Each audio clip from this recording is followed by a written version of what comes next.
and welcome back. Today we're going to be playing the Mono Red Challenge winner, the Dragon deck. It's Mono Red, sorta. We do have one white card that we can technically cast off some Maelstrom the Spirit Dragons here. This nice cool land that we can use as a rainbow for a lot of our dragon stuff. But there's a new card from Edge of Eternities, which this deck kind of revolves around a bit, which being Nova Hellkite. This card is super awesome. It has Warp for 3. When this creature enters, it deals 1 damage to target creature an opponent controls. It has Flying and Haste, so we can play it early and play it a bit later. It's a 2-for-1 card in red, which red lacks. Oftentimes, once we use a card, it's kind of gone forever, obviously. But along with that, it actually gives a weird sleeper card for a while some value in Sarkhan Dragon Ascendant. This card gets a lot of play in today's video, so I want to talk about it a bit. When it enters, you may behold a dragon, which means reveal one or pick one and play. If you do create a treasure token, whenever a dragon control enters, put a 1/1 counter on Sarkhan until end of turn. It becomes a dragon in addition to its other type and gains flying. So oftentimes we're looking to play Sarkhan on 2, play the Hellkite on 3, keep the treasure for a turn, hit our opponent for 4, and then the extra counter this gets for 7, and then play the Hellkite next turn and have 2 flying 4/4s coming in for 8, and that is a big swing damage turn, and finish the job with some of our burn spells using that treasure along the way. So with all that said and done, we're going to dive right into the games. I hope you all enjoyed them, and let's go play our silly little dragon. Alright, going first, we have Higher Claw into Sarkhan, and we'll make a treasure because we can reveal a dragon, and then we can warp this or play Screaming Nemesis. We have like a lot of options, especially being on the play here. And then if they are kind of a multicolored land deck like that, for example, you can reveal kind of a lot. Yep, we definitely want that treasure. We attack for 1 or 2, I guess, but we attack for 1. Voice of Victory, sure. Here, let's just play Screaming Nemesis and just max pressure here, and if they block, I can just Burst Lightning their creature down. Obviously there's like a result of a chump block coming, but we don't want them to get any sack value off something like a Sephiroth with an attack and all that nonsense. And as long as we can keep the board clear and just get as much damage in with this as possible, I feel pretty confident. Yeah, and just like that, that's why, you just clear the way, and then they might have a removal spell. They might have to play just 1 creature, and 1 creature just looks really bad into a board like this, knowing that this is going to be attacking over it and everything like that. So it's just a lot of pressure early. We're on the play, obviously, so it changes a lot, and with that, we take it. All right, well, honestly, I'm not opposed to keeping this for one reason entirely, and that's one, Sarkhan makes the treasure for Nova. And then we can attack with Nova, and then we can also cast it on the next turn. Because the way it ends up working out is Sarkhan makes a treasure on 2, and then we play a 3rd land, we warp it. Maybe we go Screaming Nemesis, and it doesn't really matter, but who knows? We do have the Maelstrom to play this, which is interesting. Blue-black, most likely going to be playing removal, maybe a counterspell here. But we just drew the lands anyway, so we'll see. No more lies? Bro, listen, I get it. Starting town in our control deck just seems so weird to me. Like, I totally do get it. It's just kind of crazy. We're going to try to do some other type stuff. It's an opponent. Unfair. We will go ahead and honestly, I think it is just Screaming Nemesis, though.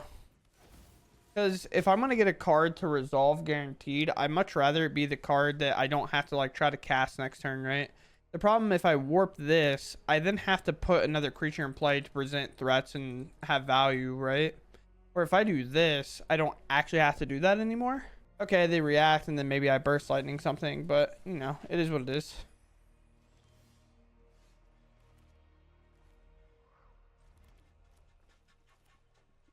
Here.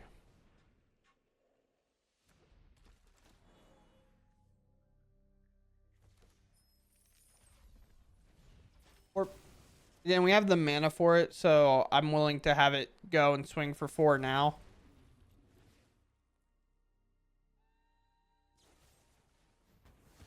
Sure. 3/3. It's trying.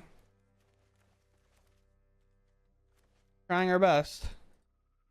Playing mono red aggro in the control is a bit tough, especially when they're on the play and their hands counterspell, get lost. They're not on the play. Obviously, we feel significantly better. See if they try to counter for value. We'll keep. So it just guarantees grows this, right?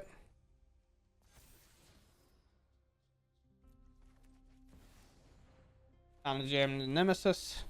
I mean, how many more like counter spells and stuff can they actually have? / removal. This might even just be a flanker here, which doesn't remove our Sarkin, but it does. It could technically block the Screaming Nemesis.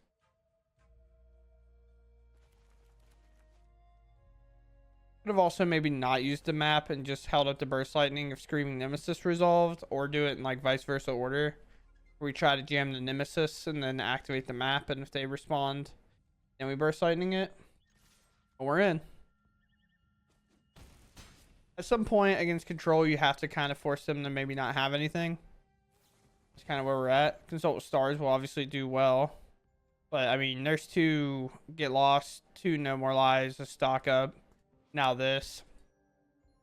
A true control deck is probably a pile where they have about 3 cards and 2 lands. They might take a land, but no snap off on a board wipe probably in that pile because it made it obviously a lot easier, but could also be a board wipe. Alright, well, obviously not a board wipe. Maybe in a second barrel. If we get to untap here, I don't think it matters. Yeah, I'm not going to take 2 for free, that's for sure. We're just going to have to play this weird removal game plan, I think. Or we have to play like a Sarkin that can block well. Might be doing 5/5. Ooh. Definitely on an empty board, I'll be playing Sarkin, that's for sure. Hey, brother, you can't counter this. That's for sure. I'll show them the removal spell. Seems like a better option than the one that can also be a removal spell but hit them.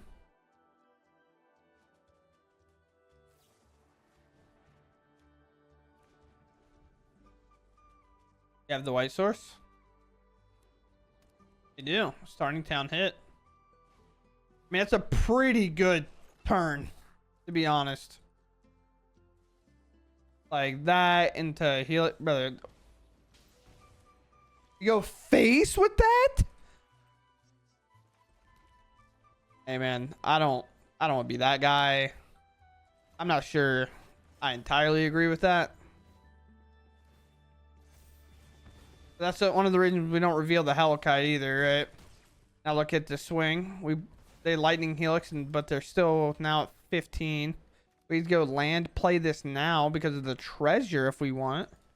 Or we can go like Magda, depending on our draw, honestly, is what it kind of comes down to. But also, maybe we're supposed to play Magda, char bite this, right?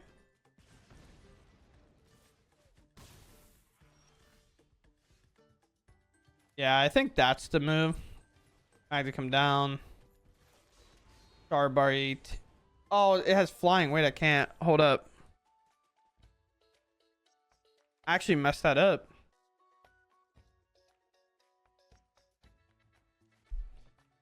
Oh, I forgot it can't hit a creature with flying. Oh, boy. That's brutal. Well, I'm going Screaming Nemesis now. Because now I have lethal set up at least. But it doesn't technically have to be theirs. Now I could die to like a pump spell plus double strike from a Boros Charm. Another land makes it a bit weird. They've hit every land drop, so they might be a bit mana flooded. Typically red, I swear, it either caps out at 3 or they end up hitting 7 lands. It's like 3 and 15 cards of gas, or it's like 7 lands and they're really sad. I think they're counting right now. A strike's at 6, 7, 8, 9, 10, 11. It's 1 short. And then they're dead. If it's double lightning strike, yeah, they pass. They know it. Well, I should have this covered, so I'm going to combat. Get in there.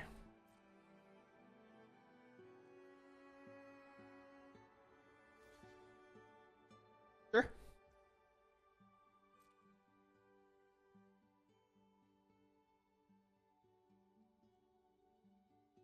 Here.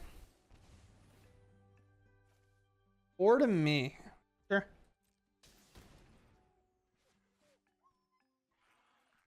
Yeah. Okay. The other thing is like I also just do this to Screaming Nemesis because this doesn't have flying. Alright. Alright. We got a pretty big burn hand. We can make the treasure and stuff. We just need to draw a threat or two.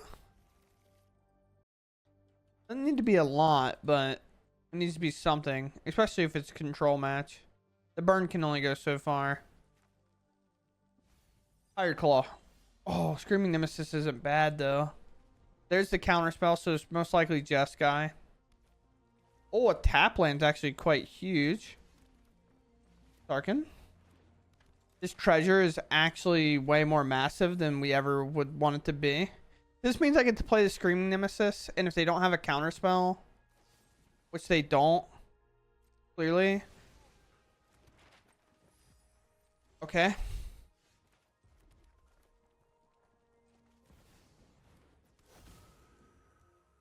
I'm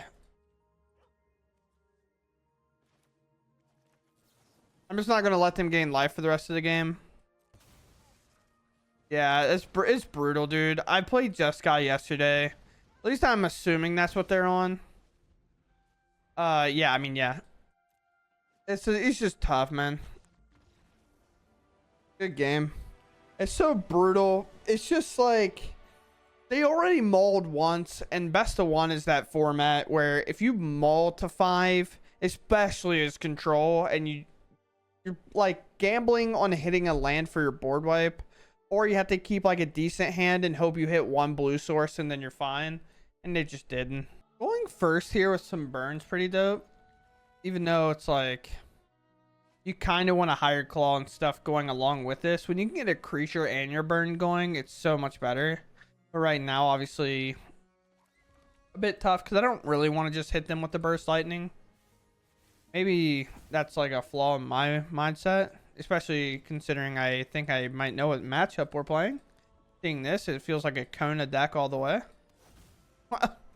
Yeah. We'll do this.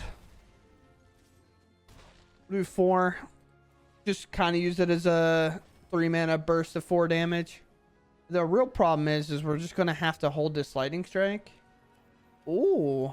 This is also a good card in this spot, by the way.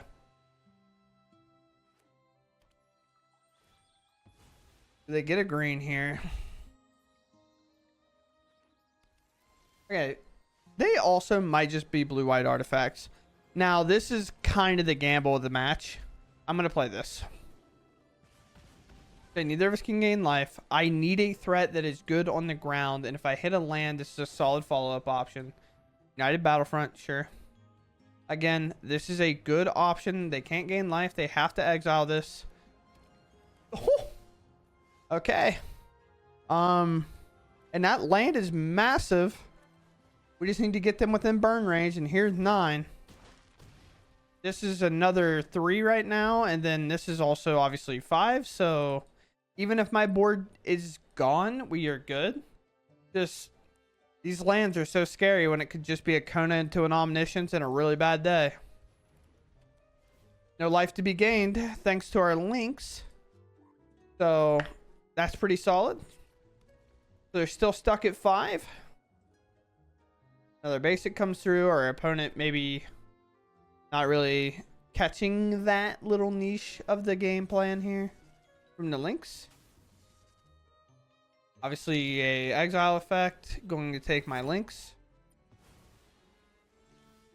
Or just wrong click, maybe. Or the game's just over and they know it. Try this one. I think this one's a bit softer than other ones in terms of lands that we've kept. Or terms of hands that we kept, and that's because of the lands. Like, having 2 of these is a bit tough, but sometimes that's just the way it goes, you know? Combat. Seems like it's happening pretty fast. Obviously, just going to pump here. That puts it out of shock range on a future turn. They didn't clearly have one there. Arena kind of gave us that information. Oh, it's prowess. Surprise, surprise. However, this is a matchup where our burn can kind of get there fast enough. Darkin does make a treasure in a good way, because what I mean by that is the fact that it's untapped. Magda's treasure is tapped. We'll attack here. I want to put more pressure on the board, and I'm going to keep leveling this. Feels like a significantly better thing to be doing. Down to 13. Put as much pressure on as I can. We have 4 damage here, so they're effectively at 9 right now. Anything they put in the way, we can obviously storm. Light Shatter seems like the card to be played here, but this conveniently enough reaches, and I think that's why this card's getting some play right now. Okay. Could be a bounce spell for my Hired Claw. Sure. Some more setup. Okay. Well, I hope I never really want to do that.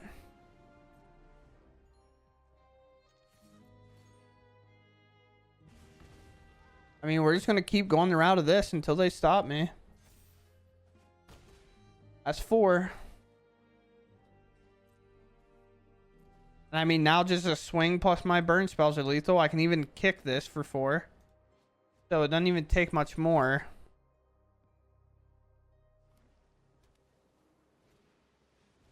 There's a Scholar. Again, this does reach.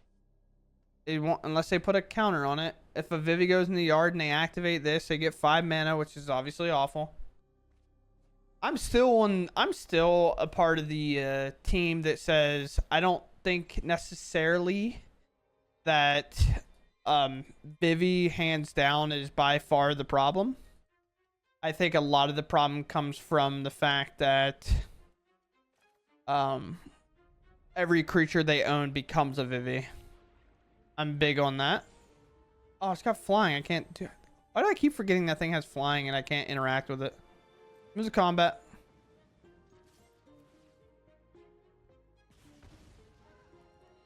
They let this hit, they lose the game. So it's not like. Okay.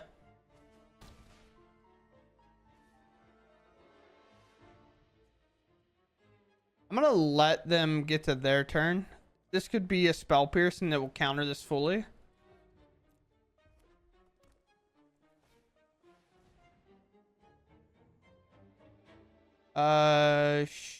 Sure. To do it now or to not do it now? I actually don't know.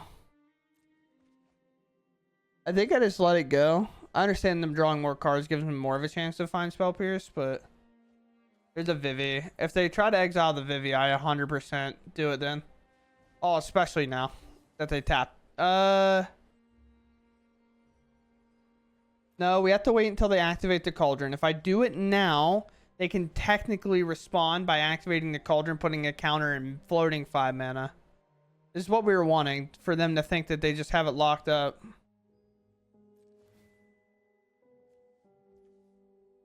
Sure. Uh-huh.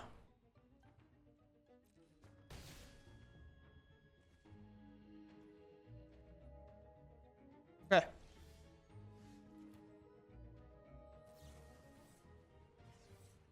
Here.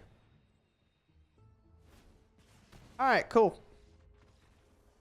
I never felt like in trouble, and if they would have activated Cauldron to do the Vivi, which quite frankly I'm not entirely sure why they didn't, because I feel like just passing with nothing is a lot more dangerous, but maybe their hand was really bad. That's also possible. If these are nothing, then it's like, why do it, you know? But either way, we get there. Pretty awesome. I've played raised past decks before. I know that this card is the main initiator of it all. There's a Nexting bot, sure. It sucks, but I mean, a Surveil and then a Surveil just seems way too brutal. Find another mountain, which is nice. We can go Maelstrom. And then we need to find the 5/4 that we know and love. This also might be a situation where Mauler is actually good, but we'll see. Sure. Drain, do the thing. We can also just body a Sephiroth here, which is great, especially considering they got rid of one.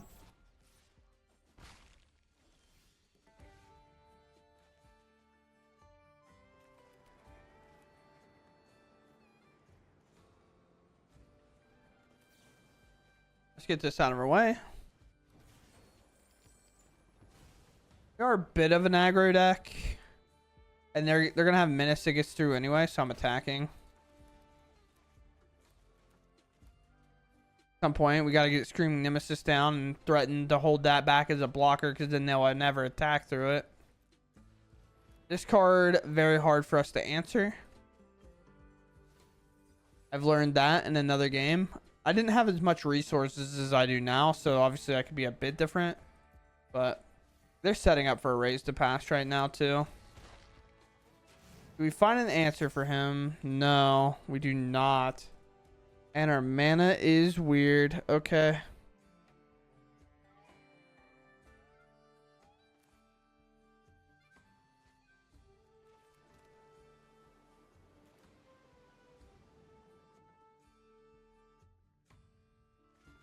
I mean, I guess I play this and I just pass, right?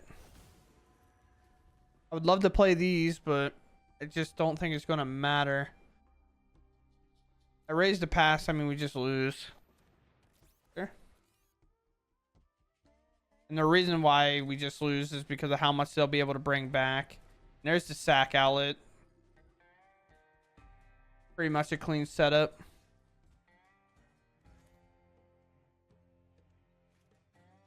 There's only really one problem more than anything else. Let's play here. They can basically sack and do everything and then sacrifice this guy to remove my Screaming Nemesis.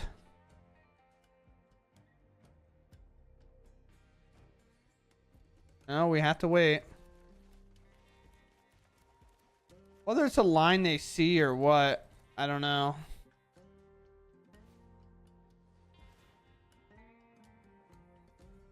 Sure. Yes, don't ask me that every time. Please. Oh, they are just one raised to pass their bus, apparently.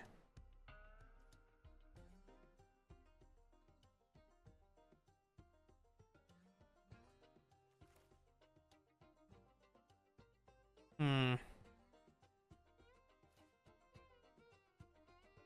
think I got to get rid of this.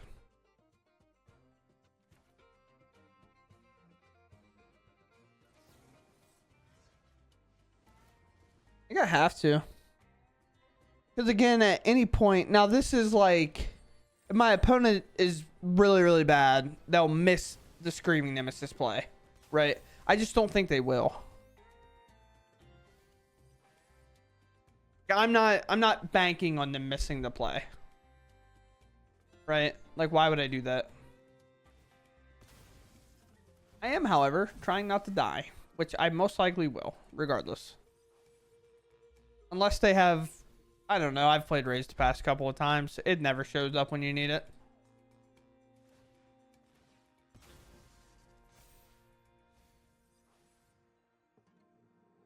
Who knows? Maybe this is a good idea. A lot of sacks for just losing this guy. I mean, I get it to some extent, right? Because it's like whatever, but why sack all the tokens? Why not leave the Sage at first? You know what I mean?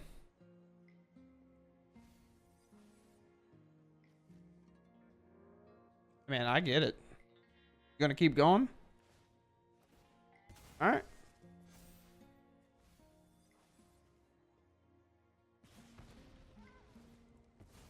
Yeah.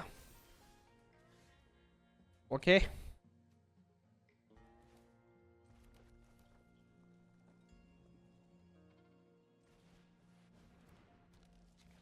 Next. No. I don't know. Just cast raise to pass and win. If they, by the way, if they would have just cast raise to pass immediately after all that, because they 100% didn't find it. They milled every card. That would have been disgusting. Pause it there. All right. Obviously, no attack's good here. Yeah. They're dragons.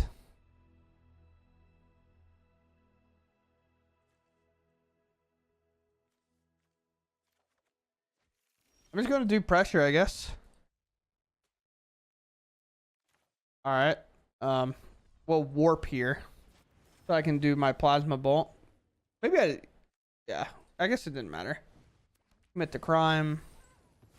Can't commit the crime, don't do the time. You know what they say.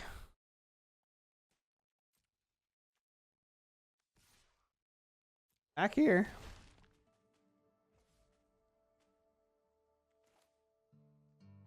Maybe I just put them on raise to past. I understand I can hit a Screaming Nemesis, but I'm dying regardless if they hit the raise to past. Because Sephiroth doesn't care about life, and neither does this. They have way too much to sacrifice. This plane doesn't matter. To be honest. It matters about keeping as few things on the board that they can sack/draw with. Because if they hit, for example, this...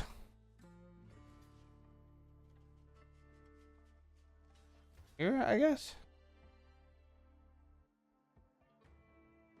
You can assign all 12 there. No way you did that. You just don't have to kill the Nemesis.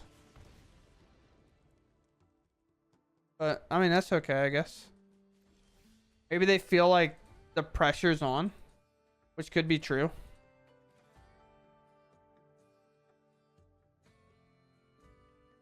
Definitely could be true. Guess one there. Go.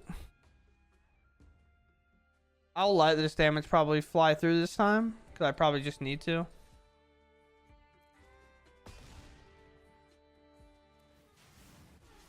And then max throttled. Land. Dead cards, it seems. Have to use the white here, which is a little bit unfortunate. And a little bit of life. Attack here. We're chipping away. I feel like it's just a bit too slow, though. I have 9 in the air. Oh, man.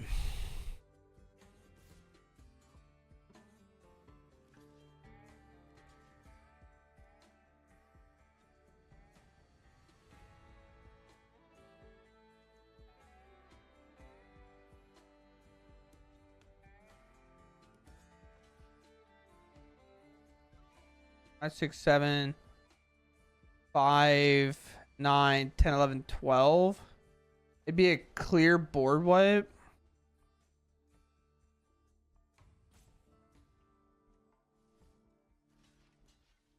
As I do this. My problem is they could cast spells, right? But if I fully trade this off, it just answers my entire board as well. And in a rebuild race, we'll never win. So I'm going to keep maximum damage on board. 9 and then D, I guess. Sure. Are they going to? I don't know if I would agree with that, but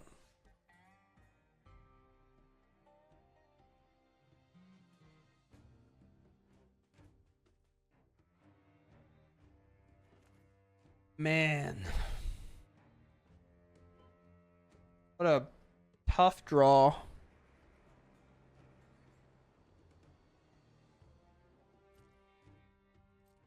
What a tough draw indeed.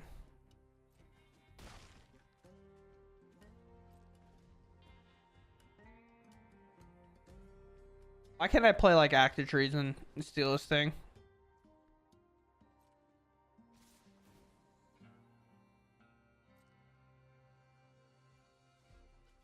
Here.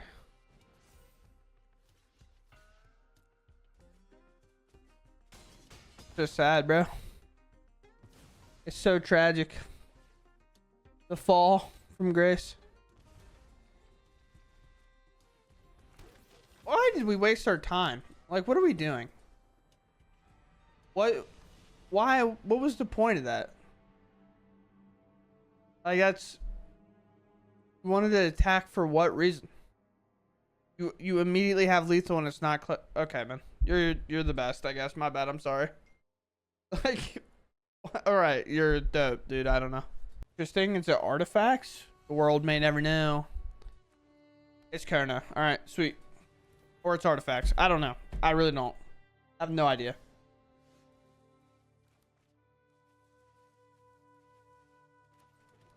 Go here, attack. Level, I guess. Being on a draw in this matchup's going to hurt a lot because it just allows them to get to the synthesizer and stuff if it's artifacts.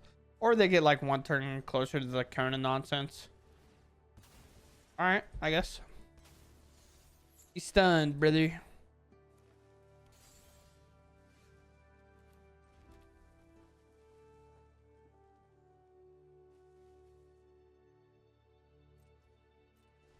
If it's Kona, I have to wait. That's the only problem. Maybe I'm playing around stuff too much. Maybe I'll be playing too much.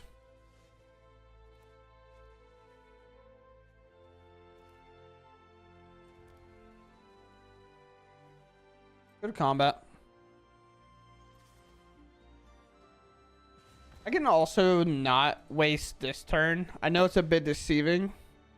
I know it looks like I'm just wasting turn after turn after turn doing stuff, but I am 100% convinced this is a Kona pile, and as soon as I tap out to play it, I can actually bring up this land on the end step, so it doesn't actually feel entirely like a waste of the turn. But as soon as they play Kona and we double burst lightning it, you know, we're just full throttle. Also, a card like the Lynx is good, and our higher claw is putting in enough damage on its own that they will have to respect it. It's 3 damage a turn. They will have to respect the higher claw eventually.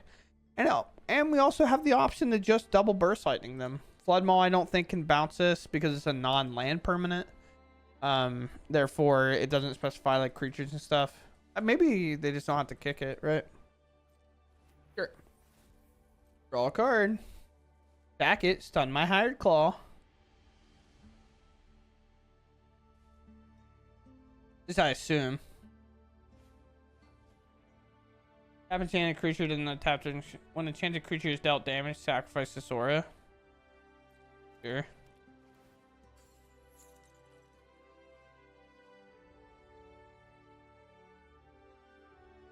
When this... What's the 1 from? Oh, that's my counter. Okay, sure. Do I just... Probably not. I just do this. I just follow my game plan.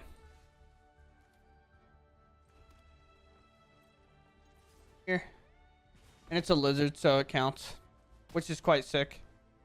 Weird. I'm not even gonna level it up. Because if I level it up and they have like a spell pierce, I'm in trouble. I can also now kick this, which is quite sweet.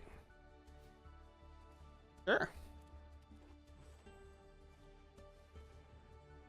Sure. Huh?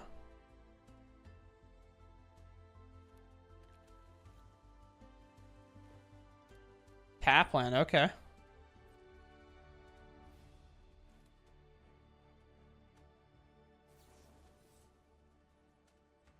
The creature... Come here.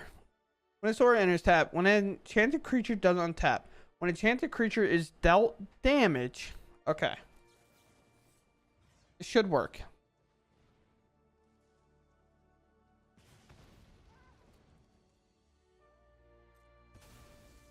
It should work. I've heard through the grapevine. It should work.